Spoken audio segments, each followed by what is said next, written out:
All right. Hello, everybody. Welcome to a discussion of psychology and writing. And for my very special guest today, here is Ka-Yee Essoe. Did I say that? Is that close? Good. Excellent. Okay. Awesome. And I'm very excited to speak with you, Ka-Yee, because you are a professor of psychology.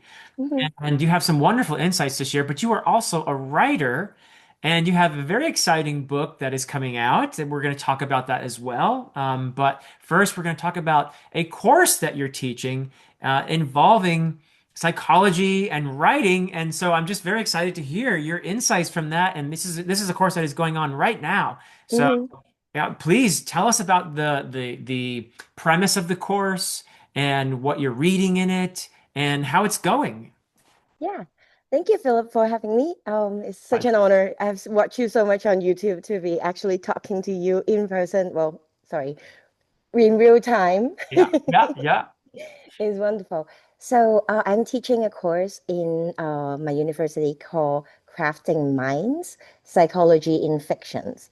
So, it is kind of like we use YA literature to kind of see um, how the psyche is represented in like that really formative readership age.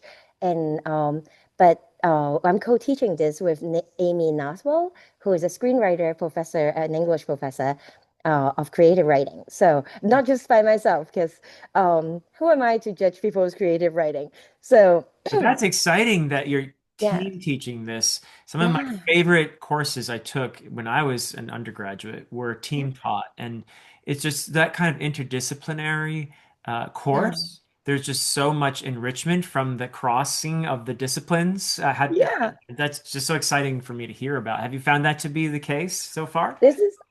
So I only started teaching 3 years ago. Sorry. Mhm. Bless you. Okay, I am unmuted. So I only started teaching 3 years ago. So this is my very first co-teaching. I was Aha. so happy they approved it. Um, Amy and I are friends, but also like we've talked a lot about writing and psychology just on our lunch conversation, right? We're like, Ah, we should make a class of this.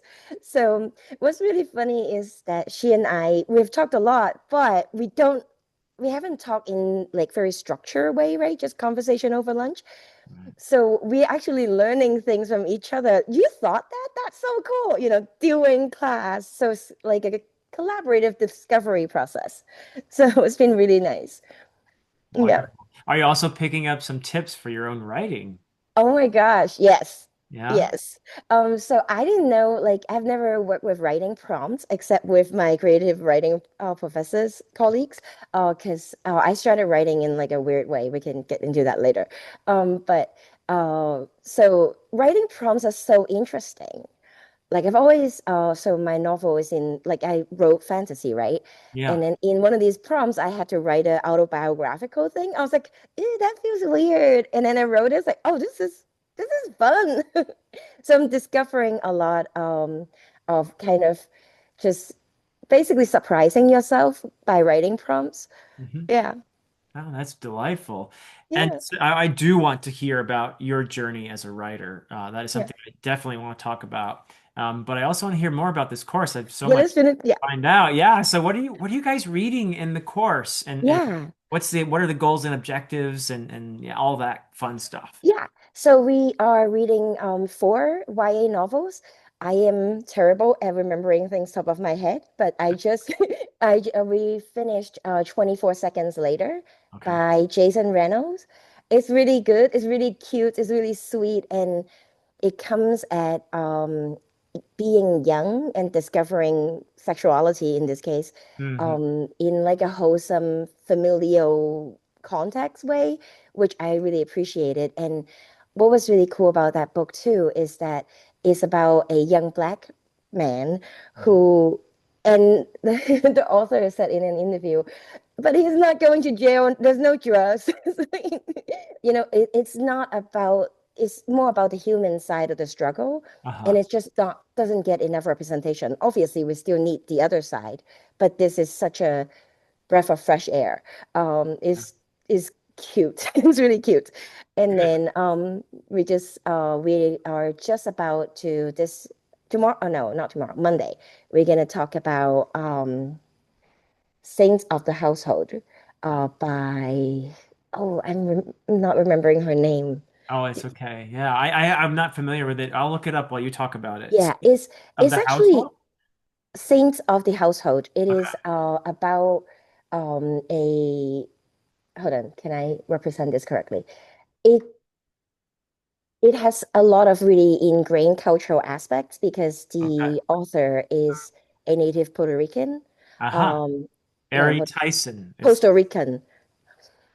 Ari Tyson? Is that the name of Yes, it? Okay. thank you so much. Google to the rescue. Yep. Um, what was I saying? Yes. Um, so it's about a family, kind of two young boys, brothers, kind of struggling, dealing with this losing their father, not to death, but to substance use, and how that effect reverberate into their lives. And um, as a psychologist, I really appreciate how pervasive those effects are because it is, right? When you have someone struggling with that, and a lot of people do struggle with substance use, in this case, alcoholism, Hmm. and how pervasive that is. It affects everything, how you see the world, where you go after school, how you think about, how people think about you, and all of that stuff. So, um, in some way, because it's YA, there is some level like is not quite deeply explored because like the long-term aspects of it. So I would love to see a sequel, but that's not what she writes, so I don't think it's gonna happen. But sorry. Oh, I'm still recovering from a cold. Oh, Um, okay. Yeah, no worries at all. yeah. It sounds fascinating. And so in addition to these very interesting YA reads, you're bringing your discipline into this. So the Yep. psychology part, how is that playing a role in what the students are doing in the course? Yeah. So one of the things that I want to, so a semester is 15 weeks for us. So it generally takes 15 weeks to build a good habit. So every week they do a writing practice, kind of journal. So in the beginning, I have them kind of report on what kind of writing process they have now Okay. and kind of not what you want it to be. What do you do now? Is it working? How well is it working? How do you define working? So, like, is it good product? Is it something you're willing to share with people? Or is it just like, I sat down and wrote something? Hmm. Or is it, I sat down this long and how do you define that? So, um, and have them start thinking about their why of their writing. Now, with this, one of my favorite part of this kind of exercise is on the first week, they wrote down 6 to 10 questions for themselves. So these are questions such as two of them is always about what happened and how did it go? Like, how do you feel? So the last week. And then two questions about um, what what is working, what is not, right? So kind of like the process aspect, like a reflection, and are you going to change something about it? Like so process evaluation and then flourishing evaluation. Are you flourishing as a writer? Do you think this is can you keep doing this for like 10 years? Yeah. How do you feel about this?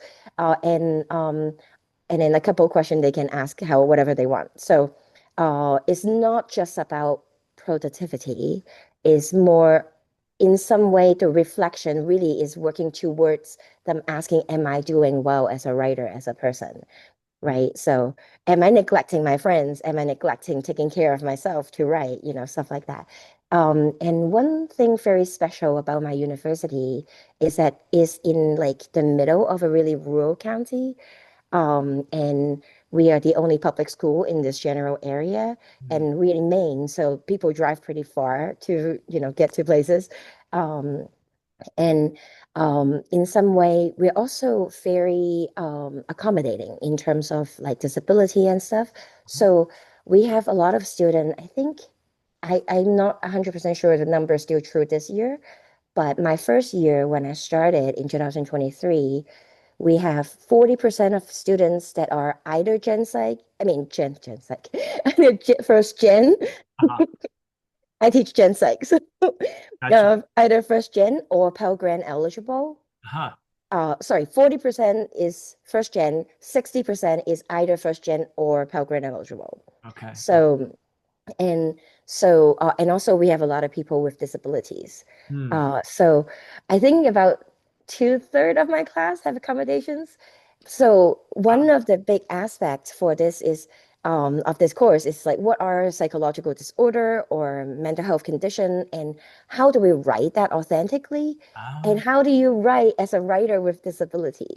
Because I have a glacial face disorder, Uh-huh. which means in the old times, I'll just be that lazy bum that wake up at noon, or I'll be a night watchman. I'm up all the way until like 6 in the morning, so I can do the night watch. Wow. Um, s- yeah, I just worked until 6 last night. So, oh yeah, I told you about that in our You correspondence, I did. think. Yeah. Yeah. Yeah. And I'm dyslexic, I have ADHD. Like, how do I write with all of those things? And Yeah. obviously, I'm not, the penultimate, I have disability, I can write. But to kind of talk to students about how do you make a plan so that with your special needs or your special powers, you can still produce what you can still live a writing life that helps you flourish.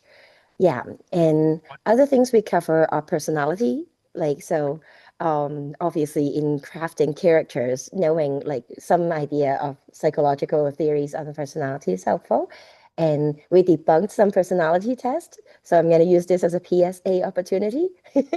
The Myers-Briggs is not. The Enneagram is not. And Okay. um, I'm not even going to talk about the buzz quiz. But so if you want to do some kind of personality test to kind of ask your character, I would suggest doing the Big Five or the Hexaco. Okay. HEXC. No, I'm dyslexic. HEXACO. Okay. Hexaco. Excellent. So yeah, they're both That's a available good for free. personality test, you're saying. Yeah, so those are based on sound scientific theory, and they have good psychometrics, and they're free. So Okay. And they're available online, I assume. yeah, Oh, yeah. So there are two organizations that, well, the kind of the creators of the Hexacle, they have like they collect data with these, obviously, but you can opt out, or you can, give them your age, and then that would just kind of help them, like your age, gender, that kind of demographic information. So that help with their science, but you can also opt out. The same with the Big Five. So Philip, if you like, I can send you the link and you can put it in the yeah. thing. That'd be Yeah, lovely. so hmm? That would be lovely. Yeah. And while I've interrupted you, I just want to comment on it sounds like a very valuable course because number one, you're teaching students who are creative writers how to think about themselves and reflect on their own writing. And many of them Yeah. have disabilities, so this is an Hmm. opportunity for them to think about being writers with a disability as well. And it also sounds like it's really valuable in the sense that it's thinking about how to represent disability in writing. Yeah. This course is doing that as well. And we're seeing more and more of that these days as well. Even Yeah. within the fantasy genre, there are Yes. more and more explicit attempts to not just portray, but explore Hmm. disability. So it Yeah. sounds like a really valuable course. Yeah. Because if you think about ADHD, it really could be a superpower, right? Uh-huh. Yeah. And or like my night watchmanship. Who is your night wizard? Me, right? Well, And we need somebody, to be offering courses for the late night folks, right? So, yeah. yeah, yeah, and and so other things that we're working on is therapy, kind of like what therapy looks like, really, because in popular media is not generally like that's not what you do. There's a lot of ignorance, you mean, in the public about what Yeah, therapy is. Yeah, yeah. it's getting better. It's getting better, but still, like it is not typical that your therapist seduce you. That's just not a thing. You don't like you can really know and or And there are obviously therapeutic abuse and stuff like that, but that's not the norm. If you just watch TV, or you think that might kind of be the norm. So other As things. Hmm? as someone trained in psychology, would you agree that writing itself is therapeutic? It could be. Okay, it can be. Okay. Yeah, and well, there are even therapy that's built around creative expression, right? So kind of art therapy, creative art therapy journal as therapeutic homework. So is if we are approaching it with the right mindset, it could be helpful. It can obviously also depends on what we are struggling with, right? So, like it can also become kind of obsession related. That could be a problem sometimes. But it's not the writing's fault. It's not the person's fault. It's just how do we find a way to make it work? Yeah, Yeah. Okay. Neat. yeah. So, anything else that you'd like to tell me or our viewers about the course before we start talking about your writing, which I'm very excited to get to, and in your journey as a writer? Yeah. So the course, we also cover some practical things. So for example, one of the things that are coming up in the semester I'm super excited about is the psychology of cutting. Hmm. So um, that that pink book in there, that's my husband's writing craft book. Uh-huh. I wrote a guest article on it. In fact, so between your show with AP. With AP Canavan, a critical Yeah, when critic. you guys talk about creative writing and stuff, it just Uh-huh. inspired me to actually create this course. So No this kidding. this That's this so course is wonderful. you Yeah. credit to you. Um, Oh. so so I saw you guys' conversations about writing and how to approach it as literature professors, Uh-huh. and that was so cool. And analyzing literature, and then my husband inviting me to write that psychology of cutting. I was like, maybe I should make this a class. And then I talked to Amy, and then we talked to the administration, and then we made it happen. So, Wonderful. yeah. Wow. So Good thing. thanks to you, this course exists. Wow. That's And fantastic. AB. Yeah. Love to hear that. And I love Mm. hearing from people who have enjoyed that series of videos that Yeah. AP and I did together. And I'm glad that people have taken value from those. Yeah. Something Yeah. that's near and dear to us, of course. And we believe that anyone who wants to can analyze stories in the ways that Yeah. we discuss in those videos. So, I'm rewatching them now because uh-huh. I will tell you about this chunks of books later. But yeah, I'm rewatching them now in preparation of revisiting that whole collection. Oh, But wonderful. Yeah. yeah, so other things like so we would work on writing writer's block a little bit. I have never yet personally experienced it, but I believe it's a thing. And Hmm. I'm not one of those people that say, that's just because you're lazy. That's not true. There's some science, like there's neuroscience behind it. So um, and kind of one of the main thing too that I keep trying to hammer home throughout the semester is the importance of rest. Uh-huh. So deliberate rest is something that my colleague and friend, Dr. Stacy Shaw, she is in Worcester Polytechnic Institution Yes. Institute, It's, WPI. I I was like, wait, did I say Worcester right? Yes. you did. You So did. Yeah. yeah, usually I get hung up after that word. So WPI, so Dr. Shaw, she posts a lot on Instagram. So if you're interested, do you know her? I don't, but this And sounds she's very interesting. Yeah. yeah, she's a creativity researcher. Ah. And she study rest. She mostly focus on rest now because there is this really interesting dance that happens in our minds between our cognitive control and our creativity. So our default mode network, kind of like where you use daydream and kind of when you mind wandering, that's what becomes active self-reflection and also sometimes rumination. But so those part that kind of processy and like kind of the cognitive control side of things, Uh-huh. um, where you cannot just have like originally people were think people thought that is the default mode network that's in charge of our creativity. Hmm. And as we get more and more evidence, it is becoming really clear that your cognitive control um, and your creativity have to work together. Okay. So it's kind of like two pedal on a bike. You come up with good ideas, and then you ring it in, and then put it into shape. So that's kind of like how writing, how creative process work the best. Okay. And now, what's really cool is the where the rest come in is the process incubation. So you're Mhm. incubating your idea. So you're moving your story, in this case, to your implicit processing while you focus on another cognitively demanding task. And Mhm. then you kind of like, so when you go back to your writing, you're incubating your day job. So you just kind of go like this. So you're basically hacking your brain to do two jobs equally well. Oh. In fact, better than if you're just doing one of them. Um, Another thing too that this kind of brings into a very interesting practical thing where a lot of people's goal as creative writer is to make enough money so they can quit their day job. Hmm. What does that say about this, right? Yeah. You need something else that Maybe equally throwing out demands. something valuable if you quit your day job. Yeah. You Yeah. would probably write less. Interesting. Interesting. Yeah, Wow.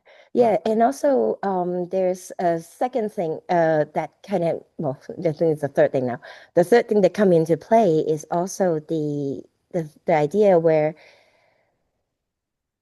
if you are do like you know that concept where you love something and then you make it your job and then you start hating Yeah. it. Yeah. Yeah. So basically because you're taking away that agency, right? You're doing it for money now. You have to do it instead of you get to do it. So sometimes this is called a Tom Sawyer effect about that fence painting. Yeah. Um, Yeah. so if if it becomes if it becomes a must do, you are gonna get less pleasure out of it. Yeah. So the obviously, if you already quit your day job, those who you are listening, it's totally fine. Just find a way to remind yourself of your agency, right? Kind of like I can quit writing anytime I want. Hmm. I can just get another job, it's fine. I get to write, kind of figure out a way to make that possible, to think, kind of cognitively reframe that it is a privilege rather than a burden and a duty. So, yeah, Wonderful. Oh, that's fantastic. That's really excellent wisdom, I think, that a lot of people would benefit from. Really, the relationship between rest and creativity is something yeah, that I think we don't think about enough, so, yeah. especially in our very busy modern world. But yeah, that's Indie authors, indie authors, especially. Yeah, yeah. how many Well, jobs do we have? I know, right? Well, speaking of being an indie author, I think it's time for us to hear about if you're ready, your journey as a writer. What made you want to write? You're about to release a fantasy novel. I want to hear all about it and about the Kickstarter that is going to be going on here. But first, what is your journey exactly, and how has being someone knowledgeable about psychology informed that journey as a writer? It is a very surprising turn for me and my husband, who is a fiction editor. Oh, He cool. is a developmental editor since, I don't know, for like maybe 15, 16 years at this point. Wow, wonderful. So I've always loved stories. I read a lot when I was growing up, and then um, in Chinese, because I grew up in Hong Kong. Oh, okay. So I read a lot of wuxie and xinxie novels. So wuxie is martial fantasy, and xinxie is immortal fantasy. Okay. Um, All right. and I also read Agatha Christie in translated into Chinese. Okay. Okay. So I would not pronounce the names correctly, but would the type of fantasy that you grew up reading, would that be in any way, shape, or form similar to some of the films that have come over to here, Yes. like Crouching Tiger, Hidden Dragon, and that kind of thing? Exactly that kind. Yeah. So, Okay. Okay. but I think the Western audience is more familiar with the wuxie, so the martial fantasy, because you have actions in the film, right? So, Sure. Sure. yeah. So, so Xinxie is immortal fantasy, sometimes called cultivation fantasy, but Okay. they're slightly different. I think you read One Piece, right? I think that I has a am, yeah, cultivation I've element. read quite a few manga now, and I'm pretty far into One Piece. Yes. Yeah, I remember you talking about that. I was like, maybe at some point I should read that. Yeah. Oh, it's been a delight. I've had so much Yeah. fun. And Yeah. I think it has a cultivation element, right? Uh-huh. I think Yeah, that's so yeah, so Xinxie is slightly different. You don't necessarily like the protagonist isn't necessarily pursuing immortality, hmm, but there is often a immortal character that's interacting with the mortal characters. And these are usually romantic. Um, okay. at least friendship, but usually, a romantic relationship. Yeah, so Interesting. you can kind of imagine they're mostly tragedies. I would think. Yeah. Yeah, so but not always. So anyway, about half of them do end up with happy endings because of that reincarnation aspect, or because something happened that turned a mortal being immortal, that kind of thing. But those are the rare ones. Okay. Um, Most of the Would time. be what would I'm sorry to interrupt you, but I'd love to hear a title or two. What would be one you would recommend to someone who Oh, is be like fairly I new to this sort of story? Yeah, so like most of my exposure to Xinxie, because it's actually a more rare literature from where I grew up. Um, I the closest thing that Jin Yong, which is the author that wrote those things behind me, he's mostly known for his wuxie. My favorite story of his is the closest thing he has written to a Xinxie, which is in I think the English title is translated to Return of the Condor Hero.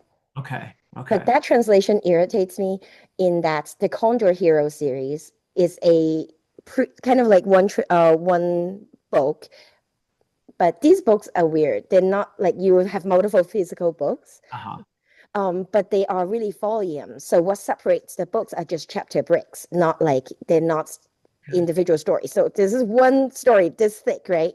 So the first one is translated to call the Condor Heroes, Okay. but is the Chinese name is the people who go kills the condor.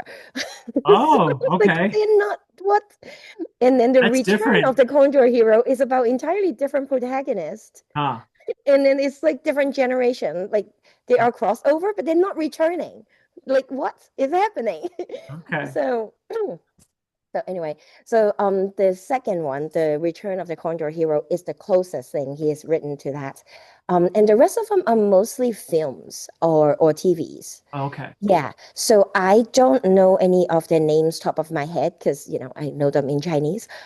So and they're really old at this point because I left Hong Kong in 1997. Okay. So Okay. yeah, so I don't have good recommendation on that. I'm sorry, but if you like Okay. wuxia novel, this is good. Very good. Thank you. So the Condor Hero is pretty good. Okay. Excellent. Yeah. So I interrupted you, but yeah. So we were talking about your journey Oh as yeah. a writer. So I think, oh yeah, so I was reading those story and then I started learning to read English with like YA novels and then some I started with fantasy with Harry Potter and then oh wait, no, oh yeah, I started Harry Potter and then I read the whole Dragon of Pern series. Oh, okay. That Wonderful. was my first time reading in English for fun. And And McCaffrey. then Yeah. yeah, Nice. and then I went and then I discovered Charles Dickens. Oh, okay. I much prefer that. So I just read like the whole collection, but via audiobook because I had a long commute at the time. Okay. So, and then, so once it has always been a little strange that it takes me a lot longer to read English. At first, I thought it's because I'm just not used to reading in English. But I did learn English as a child because well, I was in Hong Kong, so Uh, we were ruled by England. Yeah. So and then later on, I discovered that I'm dyslexic. That's why I have more trouble reading in English. So Oh, I can't track left to right, but I can track up and down fine. So I can read Chinese just fine. okay. So, And in and Hong then Kong, am I wrong in saying it would be Cantonese that you? yes, Yeah. Okay. yeah, All right. Yeah. yeah, and but the script is still Chinese. So, Okay. Same um, script. Okay. yeah. So, when I and then I started grad school. We moved to Los Angeles. We do in grad school. I was just spending most of my brain power reading papers. Uh-huh. So I stopped reading for fun for like a long time. Huh. And then postdoc, so there's a long chunk I just stopped reading for fun. That's Um, it's very I common. read some nonfiction. Hmm? It's very common for people to stop reading at that age. Yeah, for fun. Yeah, Yeah, because yeah, you're reading so much for other reasons, for work or yeah. schooling. I Yeah. was reading in undergrad, but grad school, oh, Yeah. Yeah. yeah. Well, and also because it takes me like about 5 or 6 hours to read one paper when it takes my colleague 45. Uh-huh. So, and I didn't know I was dyslexic at the time. And this is before the time where papers can be read to you via computer programs and stuff like that. Yeah. So, um, so, and then during postdoc, COVID happened, and I've always done my job and then my research, which is kind of demanding. Um, but I always enjoy like volunteering and just kind of serving my community when I'm not at work. So at least once or multiple times a week, I'll go serve on different things. But during COVID, all of that shut down. I'm just locked in my beautiful apartment. The apartment is lovely, but I was locked in the apartment. And good thing is my husband and I get along quite well. Actually, we enjoyed that part of COVID, where we just get to not go out, but I also don't get to volunteer. So what's really funny is that um, we were playing a D&D campaign, Oh, cool. and then I came up with some characters and I was a player, and my DM was just not playing that character correctly. Like Oh, you hand over a character to your DM, and he just butchers it. And then I was like, "Great! I love my DM." Hi Andy, if you're watching. oh. So, and um, he might watch this. So he was the one that actually helped me with some of the character names. But anyway, so he Cool. wasn't playing the characters correctly. So these characters is playing themselves in my head now. So like literally they're having conversation in my head that should Uh-huh. have happened in the campaign. And then it developed into this full-blown story between my main character Magnolia, the other main character Shazwick of Land, and Magnolia's father. There's these three people talking in my head all the time. So you can thank Andy for not doing it correctly because that Yeah, made you start thinking about yeah. these characters in your head, right? So what's really funny is like I don't have an internal monologue. Mm, So people often think in words in their head. I don't. So this has never happened before where I have people talking in my head. It's still freaking me out a little bit, but I know enough to know that it's not like a delusion or something. yeah. But it was affecting my sleep. Like they were talking when I'm trying to sleep. They're Wow. talking when I'm trying to eat. And then my husband finally is like, why don't you write it down? Good advice. Yeah, this story is not going to leave you alone unless you write it down. So, Hmm. so I started writing it down. So between February and April 2021, I wrote 128,000 words Wow. on top of my research day job. No, I that's was incredible. writing, Yeah. It I really was did. writing That a really couple. did need to come out there, didn't it? Yeah. Well, but it was mostly dialogue. Huh. Huh. Because that's what happened in my head, right? That conversation, those conversations. Okay. So, and then my husband, he's, like I said, he is a developmental editor, so I have like special access. That's very convenient. Yeah. Yeah. Yeah, so he put me on his schedule, but he's really booked, so it's like almost like 9 months out. So I wrote a sequel. Oh, wow. Huh. So I wrote two story back to back between 2008, February 21 and March 22. Okay. They're both gigantic already. So finally, he got to my story and he's like, okay, wife, you wrote a story basically just in dialogue. They're talking about these epic events that you don't show us. I was like, yeah, it's already happened. He's like, no, put them on the page. I was like, but you said this book is too long. Yeah, put it on the page. So Wow. I it have to turned, ask, what's it like having your husband as your developmental editor? Or maybe we could ask you, I would love to hear him say, what's it like being the developmental you editor? want me to grab him? No, it's okay. But what's it like working with your spouse on something like that? It was honestly one of the blessings I didn't know I wanted to ask for. Huh.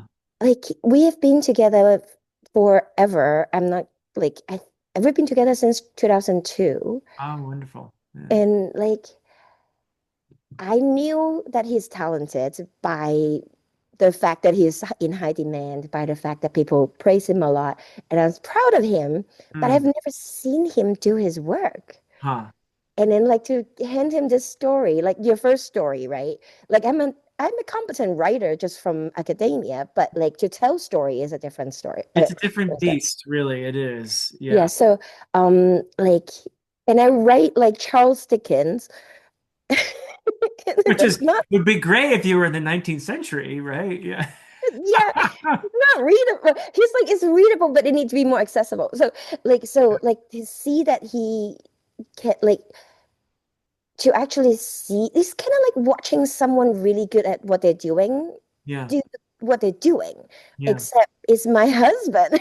Like Mm. I've known him for so long. Obviously, I respect him and love him, but to see his magical touch in story, it just made me it really have strengthened our relationship in that we kind of see each other and get to know each other in a whole new way that we didn't know we could. That's And wonderful. Well, and yeah, it is a sorry. joy to work with a talented developmental editor for sure. And be married to him and can ask him any question whenever you feel like it's great. That's great. I'm sure he loves that. Yeah, yeah. Oh, that's fantastic. I love that part of the story. So, Yeah. So so after you've worked this into book one is about ready to be out in the world. And yeah. So the two stories I told you about, yeah. it's two different trilogies. Oh my goodness. Okay. So So the first one, because it's 128,000 words before I put in all the epic stuff. that was just the dialogue before, right? At least so Josh says, my husband. Um, so the volume one is about the first half of the story Okay. of what I wrote at the time, but expanded with the things on the page now. Oh, wonderful. Yeah, so but because I have that structure backbone already, I was Hmm. able to really work on things like sensory integration. Because to me, one thing I always feel like I didn't get a lot is what does this world smell like? I don't know. Yes. I'm a very sensory person in those ways. I'm not super visual, so that's why I saw dialogue. Um, but like, what does food taste like? Does this magic have a sound or a taste? What is it? What if can we touch it? So Hmm. there's a lot of that sort of things in my story. Food is a big thing. So I have like now that I have written the dialogue and the structure, I Yep. can add those things in along with the epic event and the plot and whatever. All those details. No, it's kind of a good plot. So like so the plot so Josh really helped me kind of structure out how to take this and expand it into three. Yeah. Um so I'm almost done with volume two. Okay. I just have the climax. No, not the climax, but the big fight scene. Uh-huh. I just have to add characters to it. It's written. I just have to add people to it. Okay. So, and then the third one is about 65% done because Oh, wow, dialogue. you're working really well. It's Yeah, not as good as yours because you just have them all done before you push them out. well, that's because I worked on them for 2 decades before releasing them, so I cheated a little bit. No, I watched your interview with I forgot her name, but the literary fantasy author. Oh yes, okay, yeah, I love that interview so much. yeah, Anyway, yeah. yeah, so I heard you talk about your process in there. Mhm. Okay, yeah. Yeah. So this also have a little bit of a literary bent because of what I read in English. And so that's the first trilogy, and then the second book is going to be a different trilogy. That's the problem for another year. Okay. So We'll get there yeah, when we get there. But that's yeah, exciting. Wow. yeah. So what's the title? What Yeah, tell us about it? Yeah. I'm not used to selling books yet. Oh no, you're doing a great job. I'm uh, more intrigued every minute here. So yeah. yeah, so it's called Shazwick of Land, Shazzwick, Okay. Shazwick of Land. So uh, this is the trilogy's name. Volume one is Time Becomes Relevant. A lot Time easier to becomes pronounce. relevant. Ooh, Yeah. even the title sounds interesting. Yeah. Yeah. So again, is what the reason I brought up those Wu Xie and Xin Xie story is that I didn't even know it got into my story. Oh yeah? Okay. So one of my beta readers, she was like, "This reads like is Asian inspired." I was like, "You're just saying that because I'm Asian." She was like, "No, these are the elements." I was like, "I wrote a Chinese immortal fantasy by accident." I love this. That's So this great. is why I bought that whole collection of books so that I Uh-huh. can have more creative control over those influence. Mm, So for my second trilogy, so uh, so is Shazwick. He is a immortal being in okay. that he is one with the land. That's why he is called Shazwick of Land. And it's kind of actually inspired by the Hebrew scripture. I know you have some familiarity with the Hebrew scripture, where there is this idea where creation is supposed to work with us, not against us, Mm, right? That whole concept where what so this is kind of exploring that. If we stay that way, if nature continue to want to serve and work with us, so what if bacteria don't want to make us sick? What if the air doesn't want to make us cold as I'm in my house with a scarf on because it's really cold in Maine? Maine, Um, yeah.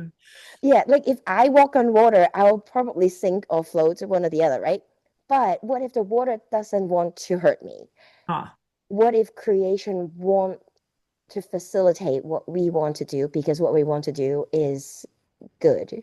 Mm, So that's the race of the unnamed, is inspired by that concept. So there are 10 of them in each continent of this world, where the six continents, and they are in charge of their domain. So we have Shazwick of Land, Iasia of Macrofauna, Ka-Yee of Macroflora, mm, Dacia of Water, Licia of Air, all that kind of idea of these people, they're one with that aspect of nature.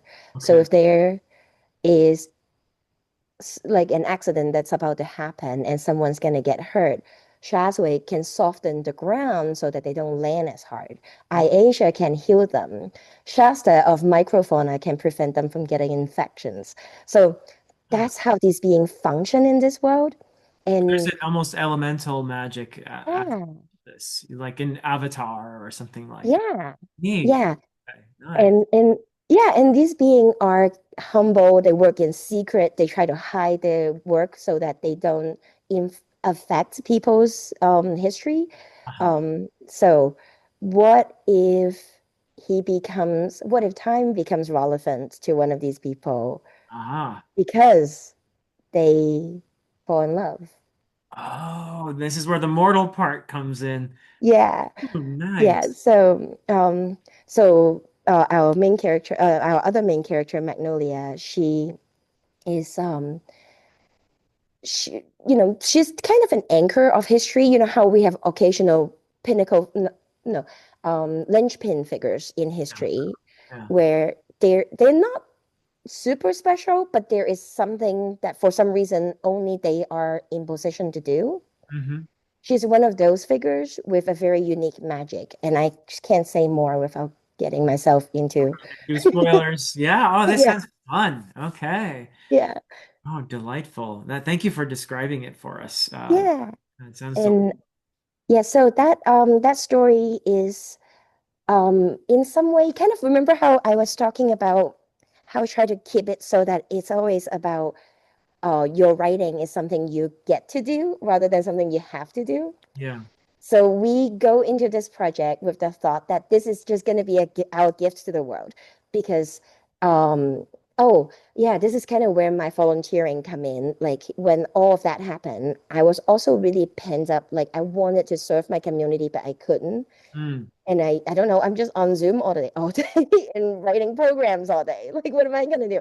So writing the story, and I was sharing with a friend as I was working, and she's like, this has put me in a really good and hopeful mood. Thank you. I was like, what? So that's kind of how I realize that this can be my surface to bring hope when things are tough. Because this world isn't okay. Like mm, like my story's world isn't okay, but people find their way to be okay. So kind of it has that resilient, joyful notes, mm, even when it's tough. And kind of like in good Charles Dickens tradition, it's kind of slow pace, deliberately paced rather, where you're walking with this character to really get to know them and get to know their relationship mm, with their friends, with their family. And what does family mean to people who are uprooted and immigrated to somewhere that is just inhospitable to them? mm, Like, so that kind of experiences. So anyway, so is in some way the deliberate pacing of the book actually serves that hopeful note, mhm. that mood to sit with it. I think, at least from what I've heard so far, my goal is for it to be healing and encouraging to the reader. Wonderful. Yeah. Yeah, so that's our gift to the world to keep it going back. This is ADHD brain at work. To loop back to the how to keep this a I get to do this, not I must do it. Yes. We're treating this project like a gift to the world. We already invested a bunch in the cover design. I don't know if you have seen the cover. Um, I and in your email I have oh and yeah, yeah, yeah. yeah. That one is updated now. We have the Oh, final cover. okay. Yeah. Okay. And then we have already invested in the audiobook because being dyslexic, I know how important it is to have an audiobook to You, begin. yeah, getting ahead of that. That's a great idea. Yeah. Yeah, and oh my gosh. Oh, you know this. This is so weird to hear your story told back to you from like a really talented narrator. It's amazing. Yeah. Who is your narrator? Do you He's Aaron Force, Fors. okay. Um yeah, I know I say his name funny. That's why I spelled these words out because I so Aaron is a Hollywood actor, an Oh, accent coach, and a very talented narrator. He's also an author as well. So he understands story, he knows how to tell story, and he doesn't narrate this book, he performs this book. yeah. It's like a one person show of what is happening to Wow. my brain. Like when I was what the way Aaron like do the different voices and actually emote as he does it, it's just mind boggling. Mm, mm. Anyway, I'm loving it. He loves the stories too. That always helps. So That probably will be part. Let's time to talk about the Kickstarter, I think, because I imagine that the audiobook will be part of it as well. yeah. What's the Kickstarter? How does it work? How can people get on board? So Kickstarter is a crowdfunding platform. Is that where I should start? Okay. So it's a crowdfunding platform where you basically creative people or creators can kind of pitch the idea to the world, and then the world can respond by saying, "Hey, we want in. We support this," and then they kind of back the project. But nobody is financially committed until the project is funded, and then until the project ends. So the campaign started in February and it ends in March 8th. March Um, 8th. Okay. mhm.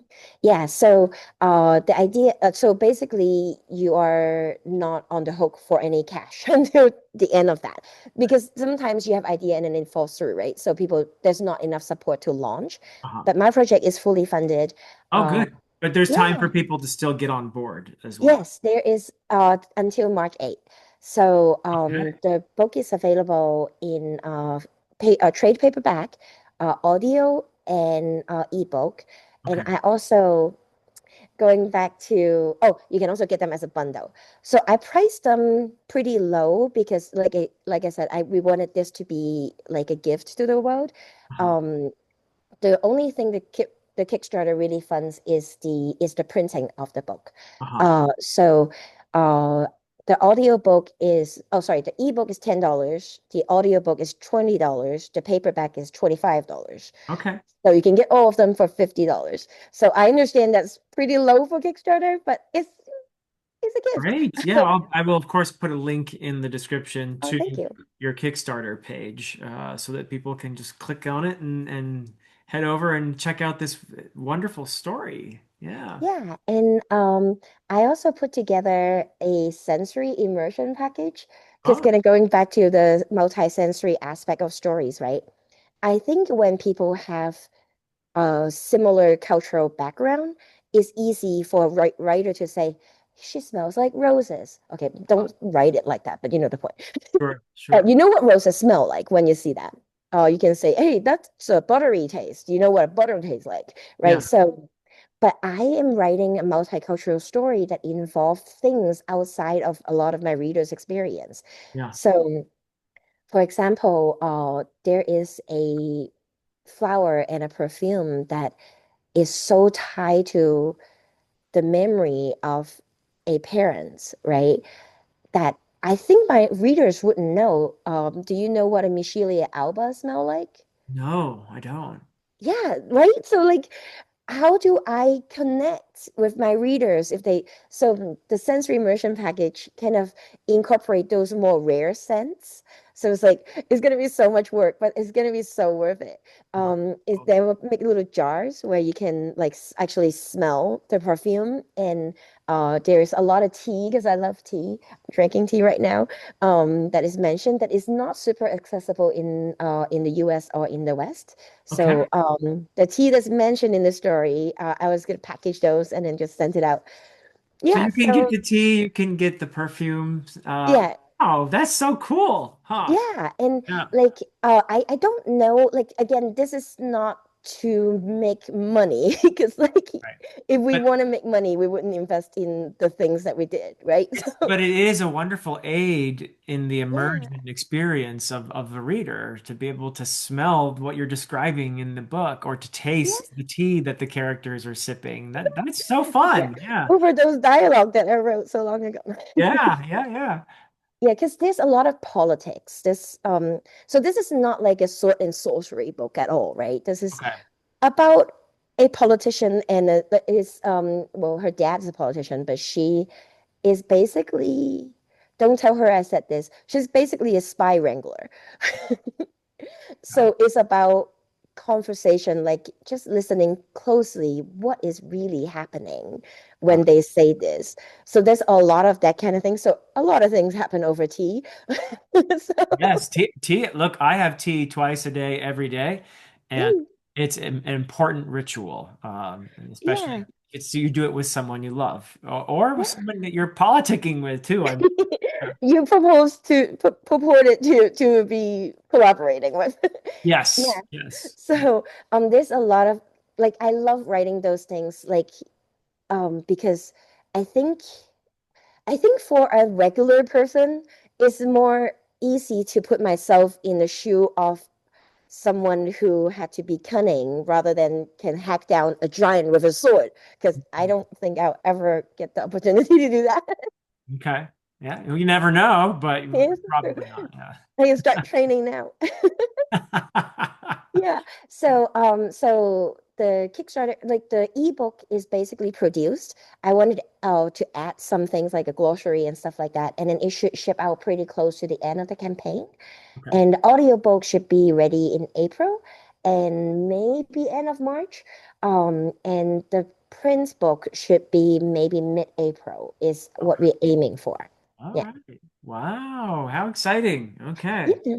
And so again, I will have the link, and pe people will be able to go there and uh, get on board whatever they want. So they could do just the ebook, or they could do the paperback, or the audio, or all of them. Or they could do all of them and some of those little extras you were talking about, the Yeah. scents and the tea and everything. So, There's also music that goes with in the and there's music playlist. too. Yes, there's music too. It's multi-sensory. The world should be rich, just like our world, right? Yeah. But the music is free. Like I would just put a playlist as a part of the compendium. Like I Oh, okay. acquire rights for to reuse them in this specific way. Yeah. Okay. Okay. So I love that you're including music as well, because I actually commissioned a friend of mine. I don't know if you're familiar with Nikhil, Nikhil. You are, yeah. To write essentially a theme song for the Adan trilogy, that's so and cool. it And was. he loves the trilogies. Oh yeah, I mean that always helps. That the musician or what have you. That's Oh, true of also the person who did my cover designing as well. that's so Jack cool. did a great job with that. But yeah, it's very meaningful when you have somebody like Nikhil Yeah. who's has read the books and knows the story and writes a piece of music that essentially captures the essence of the story. Yeah. Yeah, I love that. So I Yeah. love that you're including music as well. Yeah, very Yeah, exciting. I wrote a story to this music, and I figure if I can share it. And Ah, one of the epigraphs, one of the in story element is it's like a fairy tale for kids. uh-huh. It's called Earth Dragon and His Bride. So Okay. Asian Shear's story, right by itself. Oh, because in Chinese mythology, dragons are gods. They're not Yes. beasts. Yeah. So anyway, so that is written to a specific orchestral performance. Wow. So I'm linking them together so people can listen to the orchestra and then read the epigraph Oh, when really volume cool. three comes out. So, So it's a multi-sensory experience. yeah. Oh, Hopefully. Yeah. wonderful. Wonderful. All right. Well, once again, everybody, that link is in the description. Everybody's going to jump on that, I think. So no wonder it's already funded. It sounds like so much fun. Um, Thank you so much, Ka-Yee, for spending this time with me and for sharing. I mean, your enthusiasm for this story in and of itself is convincing that we ought to check it out, you know. So and it sounds like you poured yourself into it as well, that you've put a lot of effort into this. You've thought Mm. through a lot of these wonderful things as well that are going to be not just supplements to the story, but just part of the immersion, aren't they? I mean, Yeah. yeah, that's so wonderful. Thank So, you. thank you so much for spending this time with me and Thank you for having me. It's such an honor. And like again, it's so weird to be talking to you after watching you for years. oh, well, you know, But this in is a great way, not like weird the bad way. yeah. Yes. Yeah, Sorry. no, it's definitely one of the joys of having a channel like this that I get to talk Yeah. to wonderful people like you and learn about more and more wonderful stories that will make our lives richer. So thank you so much, Thank you, everybody. Philip.